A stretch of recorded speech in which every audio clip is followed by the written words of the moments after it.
you struggling to push yourself into the back bend position? Do you feel like you'll never have the flexibility to be able to put yourself into that shape? Well, in this video, I'm going to give you my 3 biggest tips to help you get yourself into the back bend position. And make sure you stay around until the end, because I am going to give a bonus tip to really up your back bend game. But before we start, who am I? So I'm Chloe Peacock, former Team GB gymnast, 3-time British champion, European medalist and world finalist. And on this channel, I'm going to give you everything gymnastics and cheerleading. So tip number 1, you have to make sure that you are warming up your back correctly. If you try and go in cold, you really are going to struggle. So it's really important to warm up your back and your shoulders to make sure that you can hit the position that you need to be in. There is a 7-minute stretching routine available on my channel if you would like to see what I do. Remember, warming up is really going to prepare your body for what is coming next. Okay, so tip number 2,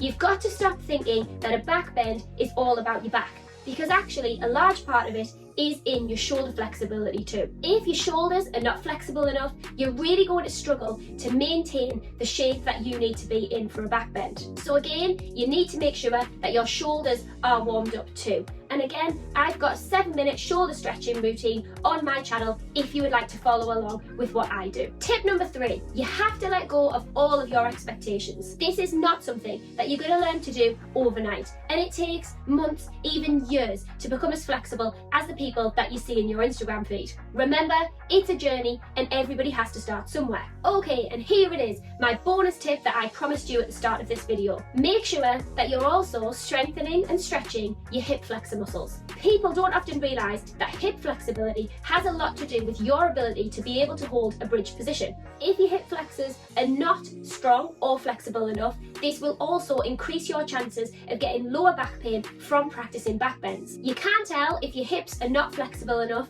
as your knees will point outwards and your legs will sort of look like frog legs. If you want to improve your hip flexibility, I have got a 7-minute hip flexibility routine which is available on my channel too. Okay, so let's recap my top tips for getting that back bend position. Number 1, you have to warm up.